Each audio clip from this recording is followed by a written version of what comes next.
Back at it again, baby, and we got another one with Ben Shapiro. Let's dive in. Hello, my name is Quentin Merritt. I'm a mathematician and a physicist here, a double major, and I also just won the most prestigious award in the country. He said a mathematician and a physicist, a double major.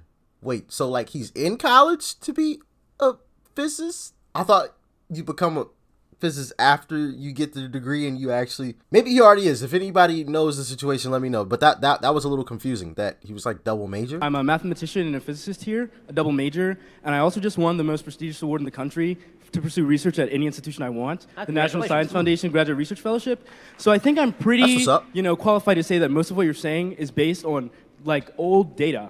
But my question to you, and so I want you all to like realize that. Last month, but sure. For example, but my question to you, and so I want you all to like realize that. Last month, but sure. I couldn't hear what Ben said. He was talking over him.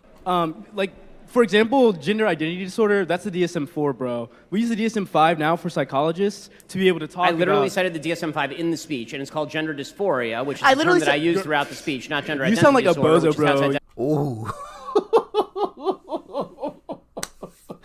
Hey, not everybody may not agree with Ben Shapiro, and I get it. We all aren't supposed to agree on everything. It goes back to the old quote, if everybody in a room agrees, somebody's lying. But man, does Ben have some good comebacks. He was like, nah, I cited the DSM-5, and it's actually called this. The speech, and it's called gender dysphoria, which is the term that I use throughout the speech, not gender identity disorder. You sound like a bozo, bro. And you get no pussy, and you can't even make your wife wet, bro, so what's good? Wait, what? A physicist and a mathematician? I mean, listen, I'm not saying like your education has to completely influence the way you speak, but what? That's what we resort to. And it goes back to, I want to say it was a Jordan Peterson speech. Yeah, it was a Jordan Peterson speech. He said it's like a crank on the side of people's head, and you can crank it. And the moment they start losing those arguments, you crank that crank, and you can almost say or recite exactly what's about to come out their mouth. It's the name calling, the belittling, bozo, you're a bozo, bro. You don't even get your wife wet. Like, what? Like, that's some high school stuff. Like, are you kidding me? Huh? Run that back. Gender dysphoria, which is the term that I use throughout the speech, not gender identity disorder. You sound like a bozo, bro. And you get no pussy, and you can't even make your wife wet, bro, so what's good? So, let me just say, the nice thing about having several small children is I don't feel the necessity to have my masculinity. If we're using a Western colonial idea of gender, then should it apply? If we're using, because the gender binary is a Western colonialist framework of gender. You're right. Men and women don't exist in any other culture. No. Think about Native American. Nailed it. Third gender people. I'm not saying that. Third gender people exist in Native American societies, Western African societies, like Southern Native American societies, like Mexico. So in other places that are not white dominated, and they like are the United incorrect. States or Europe, and so you're I'm saying white, so non-white incorrect. people. I'm a mathematician and a physicist. You cannot tell me. So I have a question. And also, you're not a biologist. So I have a question. I'm 20. As a mathematician and a physicist, what in the hell do you know about human biology? And you got your law degree from Harvard. What do you know about biology? If you're a physicist. So I have a question. I'm 20. As a mathematician and a physicist, what in the hell do you know about human biology? And you got drops mic, walks off stage. Just walk off, Ben. He should just walk off at that point. Like I said, Ben be having the comebacks, man. Your law degree from Harvard. What do you know about biology? You got your law degree from Harvard. And frankly, I would ask another question. Ben went to Harvard? If your logic is so flawed as a mathematician and a physicist, I would suggest that whichever institution gave you an award, revoke it immediately.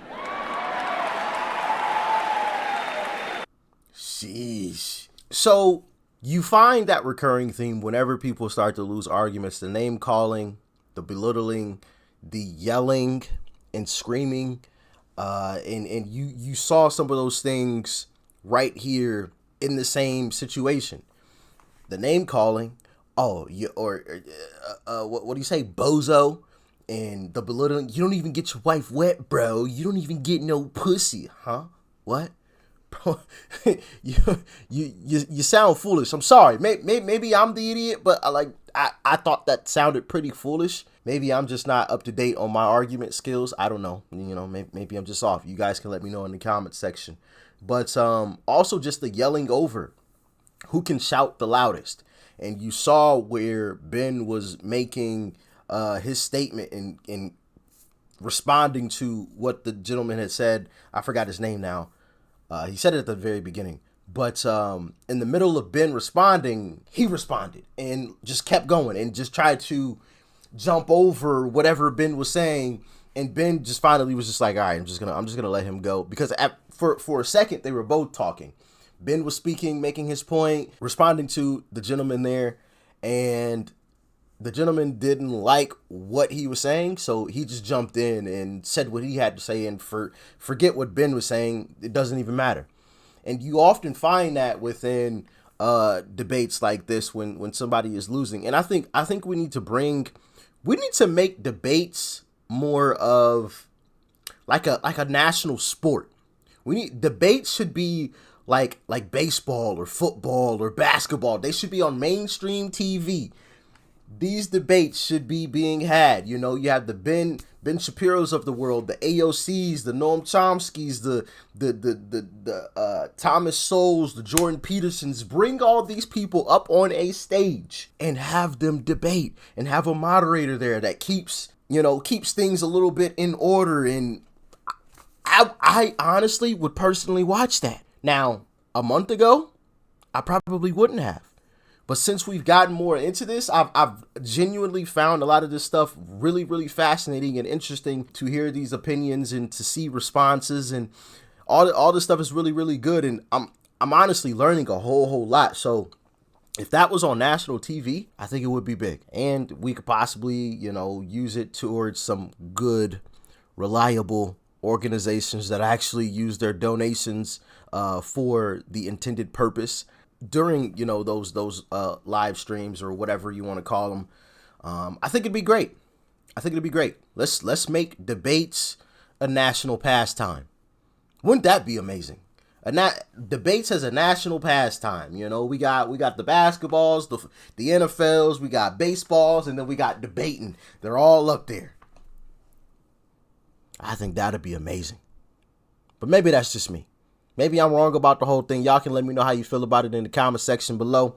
Like, share, comment, and of course, hit that subscribe button before you go.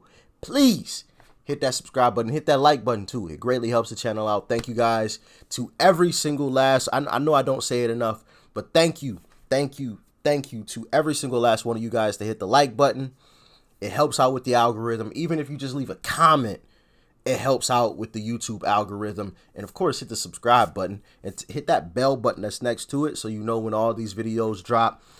Thank you for the love, the support. Even if you disagree, thank you for dropping your thoughts and your opinions in the comment section. Like I said, I know I don't say it enough in these videos, but I just wanted to take the time to just say thank you, because I greatly do appreciate it. And like I said before, I always try to read through the comment section. Obviously, I can't read every single comment. It's a bit difficult to do. If I miss your comment, just comment it again on another video, and hopefully I'll see it that time.